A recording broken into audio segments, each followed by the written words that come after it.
Welcome to Wednesday, What If, by the storyteller. What if Wednesday Addams was a witch, just like her ancestor Goody Addams? What if Wednesday was called upon by Goody when her powers started manifesting a year earlier than in the original timeline, and she met Tyler before Miss Thornhill, aka Laura Gates? Like, comment, and subscribe to be updated. Chapter 5 Adele Addams. The students gathered outside the entrance of Nevermore, waiting to board the bus for the fencing tournament. As the last few students made their way toward the bus, Tyler's car rolled up, and he parked just outside. They watched as he stepped out, a coffee cup in one hand and a brown paper bag in the other, walking straight toward Wednesday. "I just wanted to wish you good luck," he said, handing her the coffee and bag. "It's a chocolate chip muffin. Goes well with the quad." "Thanks," Wednesday replied, her voice as flat as always. She studied him for a moment, her expression unreadable.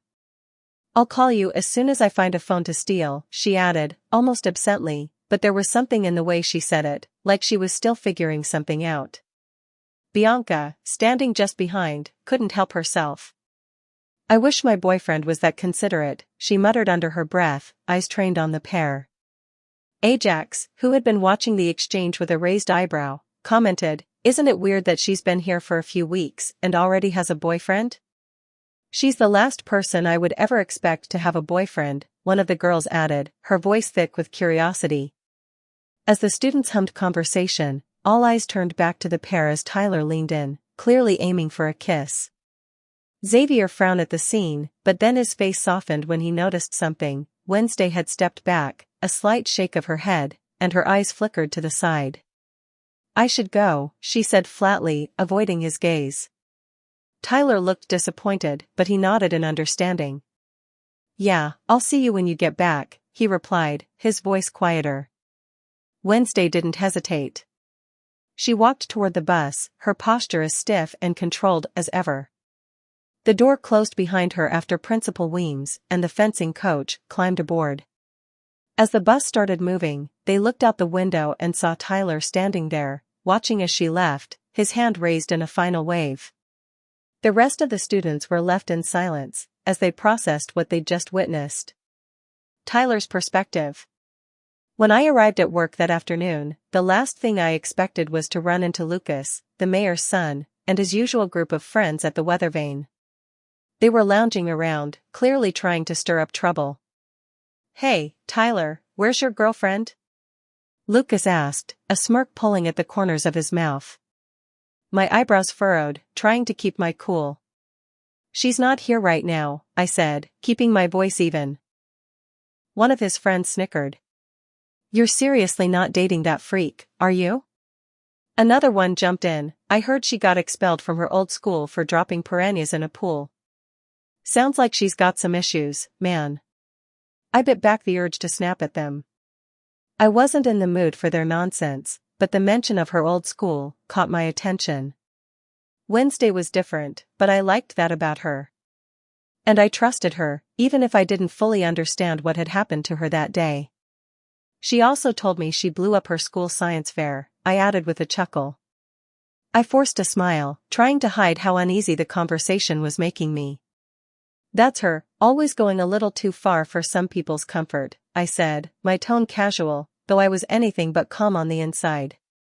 But then, one of them dropped the real question that had me wondering.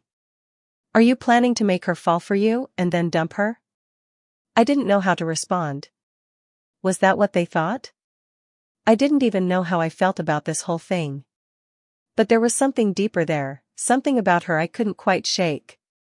It was like I could see her, but not really see her, and it bothered me. I trusted her, but I couldn't ignore the strange feeling I had. "Crazy, right?" I smirk, trying to brush it off. "Let's just say I'm not interested in playing games." Lucas just shook his head. "You're crazy, Tyler. Come on, guys. Let's go," he said, turning to leave with his group. I stood there for a second, the words hanging in the air. Maybe they were right. I didn't know what was going on with Wednesday, but I wasn't about to back off now. Something felt off about her attack from the other day is messing with my head. Wednesday's perspective. I sat in my seat on the bus, staring out the window, my mind tangled in a web of conflicting thoughts. My vision of Tyler kept replaying in my head, the terrifying transformation, the monster he had become, the vicious look on his face. I couldn't shake the image of him, chained up in a cave, helpless, and dangerous. Despite everything, despite my constant dismissal of any emotional attachment, I couldn't deny it, I was worried about him. But I wouldn't admit that, not aloud. I cursed the fate that seemed intent on torturing him, whatever that meant. Don't worry, Wednesday, this weekend will pass by quickly, Eden's voice interrupted my thoughts. She sat beside me, her smile annoyingly bright, as usual. I blinked and barely registered her words. What are you talking about, Eden? I asked, not really paying attention to her. You and Tyler, of course. She leaned in closer, her smile growing. Are you going to buy a souvenir for him? I tuned her out, the sound of her voice fading into the background as I flipped through the journal I'd found in the Nightshade library. It was the only thing that could keep my mind from spiraling. But when I turned the page, my breath caught in my throat. There, right in front of me, was the very monster from my vision, its grotesque form sketched out in black ink, a chilling reminder of what I'd seen. My finger trailed along the drawing of the creature, and I read the text beside it. Hides are subservient to whoever unlocks them, either through trauma, hypnosis, or chemical induction. My heart skipped. The memory of Tyler chained in the cave resurfaced, his tortured expression, the anger and helplessness in his eyes. I gripped the notebook tightly, the mixture of anger and sadness welling up inside me. How could I have missed it? How could I have been so blind? I snapped the journal closed, my face contorting into an expression of frustration. Eden noticed, but she didn't speak. She just stared at me with her usual curiosity, sensing something was wrong but not daring to ask. She had learned, by now, that some things were better left unsaid with me. The bus finally pulled up to the tournament venue. The coach was the first one out, eager to get everything sorted. One by one, the fencing team filed off the bus, chatting and laughing among themselves, completely oblivious to the storm brewing inside me. I didn't move. Thing, ever loyal, peeked out of my bag and eyed me curiously, sensing that something wasn't right. But I was too lost in my thoughts to give him a proper answer. I couldn't concentrate on anything else except the growing unease gnawing at me. There you are, Miss Addams. Principal Weem's voice broke through my thoughts, nearly giving me a heart attack when she saw I hadn't followed the others. Thing scrambled back into my bag at the sound of her voice. What's wrong? I didn't look at her as I stood up, the weight of my emotions still pressing down on me. Nothing. Let's get this over with, I muttered, trying to mask the turmoil inside. When's the first round?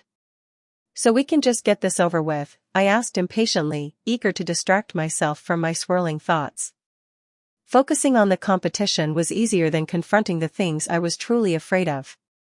Weems didn't seem to notice my agitation. Preliminaries are about to start. Get changed and find your mat, she instructed briskly, walking ahead. I took a deep breath, nodding, trying to shake off the nagging fear that was threatening to suffocate me. But it was useless. The vision of Tyler, the image of him, chained and tortured, kept haunting me. And I didn't know what to do about it. Adele Addams' perspective. I arrived at the fencing tournament fashionably late, like any self-respecting Addams would. As I settled into the bleachers, my eyes quickly scanned the scene. A group of teenagers, all full of fire and ambition, though, in truth, none of them were a match for her. I wasn't here to watch just any competitors. I was here for Wednesday. I pulled out my phone, casually recording the event. Wednesday was already in the middle of her match. She was in her element, as always, completely unfazed, her dark eyes laser-focused as she effortlessly dispatched her first opponent in under a minute. She moved on with such efficiency that I almost wanted to applaud. After a few more rounds, I saw my opening. Slipping through the crowd with a quiet confidence, I approached my cousin. It was impossible for her not to notice me. In fact, she greeted me with a punch as soon as I was within reach. Predictable. I blocked it easily, then grabbed her wrist and twisted her effortlessly, spinning her around and locking her in a hold that left her no room for escape.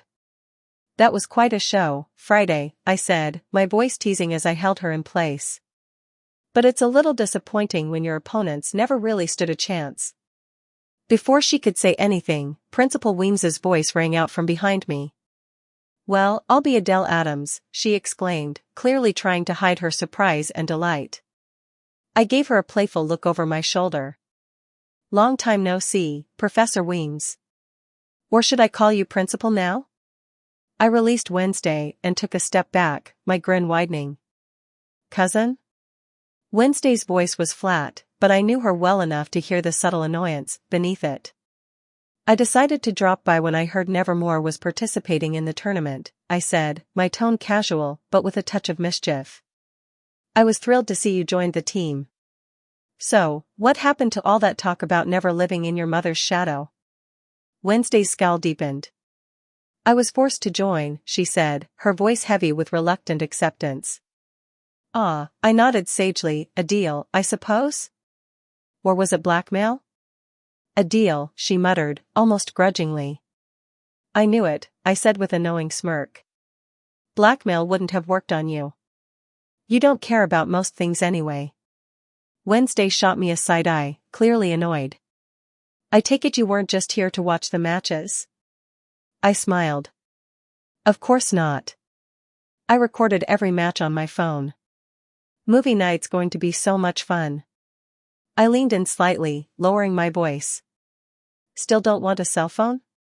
No, she replied curtly, her expression unchanged. Wednesday Addams, I said, hands on my hips as I gave her a mock disapproving look. You were born in the wrong century. I winked at her and straightened up. Now, Principal Weems, why don't you and the team head to the hotel? You and I have a lot of catching up to do. Don't worry, I'll make sure Wednesday is at tomorrow's finals. After all, I need more footage. I dragged her away from the tournament and straight into a shopping spree, because what's a trip with me if there's no lavish distraction involved? Afterward, we had dinner at a 5-star restaurant, because why not? It wasn't every day that I got to enjoy time with my less than thrilled cousin. So, how's that novel of yours coming along? I asked, casually twirling my glass of wine. They just turned down another one of my manuscripts, Wednesday replied, her voice flat and just a touch disappointed. I leaned in slightly, trying to keep my voice sympathetic but failing to mask the amusement in my tone. Believe it or not, I intercepted your last manuscript. I was doing research for a psychology report, and your manuscript came across my desk. Wednesday's expression soured immediately. One of the editors said I needed psychiatric help. I sent her a thank you note, she said dryly. Oh, how sweet of you, I replied, trying not to laugh. I hope she didn't lose a limb. But seriously, I found your novel quiet. I hesitated, then added with a smirk, and this is coming from someone who reads ancient texts for fun.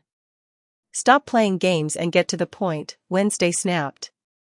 You think I can't take criticism?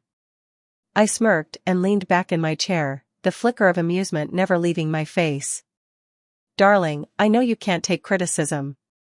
But seriously, your main character, Viper? Too perfect. You need to give her some flaws. She's far too smart, give her something to struggle with. Wednesday narrowed her eyes, clearly uninterested in my suggestion. What do you have in mind? She should have a love interest, I said with a nonchalant shrug. Drop dead, she retorted, her tone icy. I raised an eyebrow. Now, hear me out. What if her boyfriend was the real serial killer she's been chasing all along? She thinks he's helping her, but in reality, he's just covering up his tracks. A glimmer of intrigue flickered across her face. A real plot twist, she murmured, her mind clearly turning over the idea. Exactly, I said with a grin. A twist you could never see coming. For a moment, she seemed lost in thought, but then a flash of someone's face came to mind. Can I borrow your phone? She asked suddenly. I froze, eyeing her warily. After a beat, I handed it over.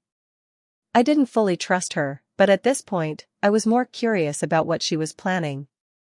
Thing popped out of her bag, his tiny form stretching toward me. I smiled at him, raising a brow.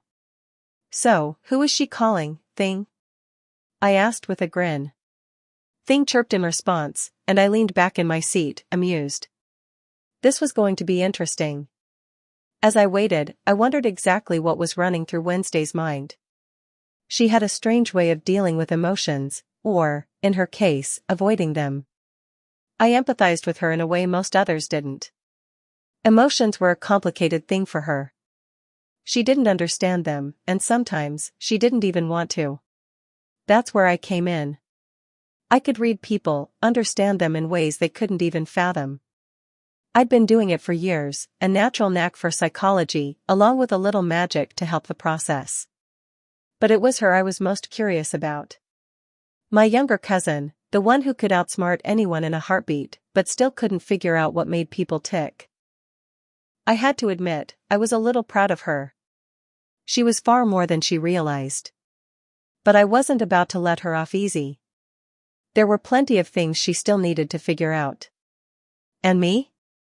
I was just here to make sure she did. Wednesday's perspective. I was standing in the restroom, phone in hand, checking to make sure the screen was free of smudges. For a brief moment, I could feel the weight of my thoughts pressing in. Tyler was on my mind. It wasn't something I usually admitted, not even to myself, but there it was. I couldn't ignore it. Something felt off.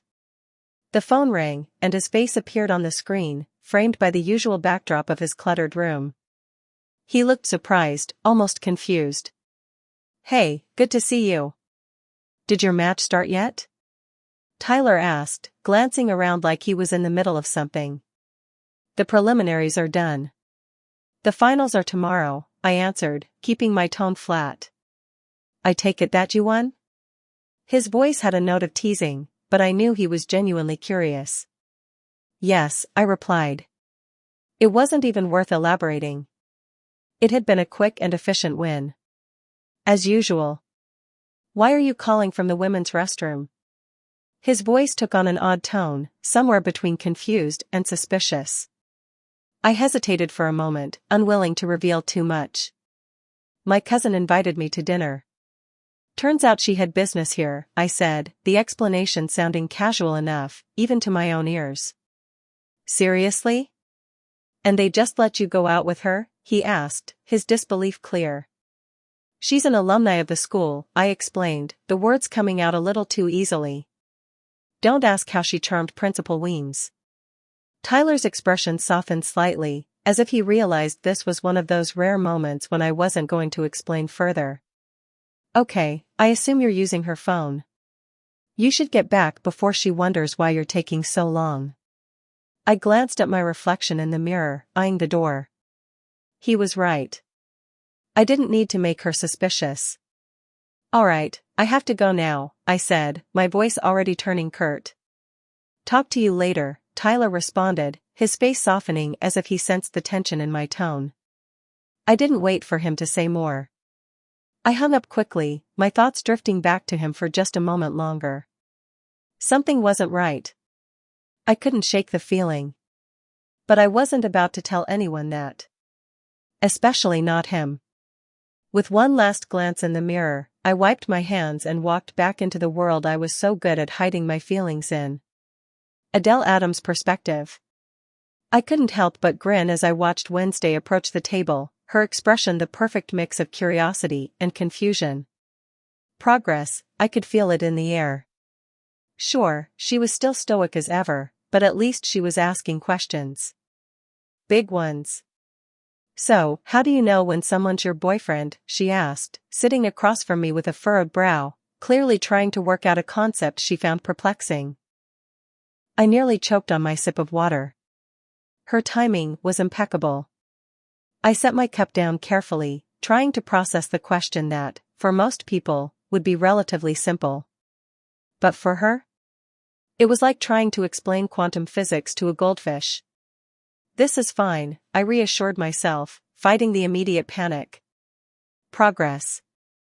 Okay, I said, the smile stretching across my face. First things first, give me back my phone. She slid it across the table, and I couldn't help but chuckle under my breath. Classic Wednesday move. Thank you, I said, pocketing the phone. Now, which part is confusing you? She blinked, as if she wasn't sure where to start. What counts as a date? I leaned back in my chair, folding my arms, pondering for a second. Well, for most people, it's dinner at a fancy restaurant or maybe a movie. But for you? It would be committing a crime together, maybe going to a haunted house, or a nice romantic stroll through a cemetery. Wednesday gave me a look that made it clear she wasn't sure if I was joking or not. We did steal something and he was my accomplice. Then we went to an abandoned house. Does that count? I fought back a laugh, genuinely impressed by her version of a date. For you? Oh, absolutely. That's pretty much a textbook date for you, Friday. She didn't seem satisfied, though, as her mind kept spinning. But, did he actually say he liked you? She tilted her head. His exact words were, I thought we liked each other, and something about giving him signals. I leaned forward, making a mental note of the subtle details she didn't seem to grasp. Okay, so the boy is a little unclear. But that sounds like the typical boy confusion. Did you ask him what he meant? She looked a little uncomfortable as she said, I ordered coffee at his work, we talked. He asked to accompany me to things. I raised an eyebrow. Like what? Like stealing something, she said flatly, as though it were a completely normal answer. I stared at her for a beat. Okay, wow, you two are definitely unique. Then I had to laugh. How did you end up at the abandoned house? She sighed, clearly frustrated by the question. He said he'd give me father's old police file from when he was at Nevermore. I nodded slowly. Nice move, boy. He knows how to play to your curiosity. Okay, tell me, what did you two talk about on this date? She fiddled with her hands, thinking. He asked me why I didn't ask him anything. Apparently, you're supposed to ask about their likes and dislikes. I asked him why, and he got upset. But he calmed down when I told him I can't interpret his emotional Morse code and that I'm going to therapy. I blinked, genuinely surprised. You told him that? Huh. Well, that explains a lot about the situation. Then, my smile widened, and I raised an eyebrow. You're attracted to him, aren't you? Wednesday's eyes shot daggers at me. What? No. I raised both hands in mock surrender. Hey, it's fine. You can have your little crush on the guy. But is he a serial killer or a monster? Because, honestly, it's hard for me to believe you'd like a normal guy. She didn't flinch. Instead, she pulled something out of her bag, the journal. I knew that book. The Nightshade Library. This could be interesting. I saw a vision of him being tormented in a cave and transforming into this thing, the Hide, Wednesday said, her voice low, almost solemn. I couldn't stop myself from smiling, as though all of this were simply another puzzle piece falling into place. Oh, he's both, I said, feeling a small thrill run through me. I'm so happy for you, Friday. Wait. What? She asked, still clearly processing my response. I waved my hand dismissively. Trust me. A serial killer and a monster? That's practically a family reunion at this point. The Addamses will love him. Her expression soured, and she continued. He was surrounded by chopped-up limbs of corpses and covered in blood. Well, that's fantastic, I said, my tone entirely too chipper for the conversation. The family will love him. I mean, how else do you make an entrance? She clearly wasn't amused. He is going to be chained and tortured in a cave until he turns into this thing. Sorry, I said, my voice finally softening. Did you see his capture? No, she muttered, still distracted by the weight of the vision. But I don't know what to do. I leaned in, my voice taking on a more serious tone. The best thing you can do right now is keep an eye on him. Maybe you'll get another vision. Did he mention anything to you that you might have overlooked? Anything important? What about his parents? His father is Sheriff Galvin, and his mother is dead, she said, the words falling flat like they didn't mean much to her. My eyebrows shot up. Francoise? I know her. She was on the fencing team with Aunt Morticia back in the day. Wednesday gave me a skeptical look. How do you know that? I shrugged, a smirk tugging at my lips. It's hard not to notice when she makes my coffee every day for 3 years. She used to be a barista at the Weathervane. Killer lattes, by the way. I figured it out when I noticed her picture in the trophy case, before hides were banned from Nevermore. Her eyes widened. Why were hides banned? They were deemed too unstable to be among the other outcasts. I shrugged again. An outcast among outcasts. Wednesday's expression shifted to something like disbelief. An outcast among outcasts. Yep, I nodded. Do you think he knows about his mother? I don't know, she said, her voice tinged with frustration. But can you look into it for me? I smiled, knowing this would be fun. Sure, but I've got one condition, you let me videotape your final round tomorrow. She stared at me for a moment, then sighed in resignation. Fine. I grinned, satisfied. Deal. Like, comment, and subscribe to be notified for updates on this series.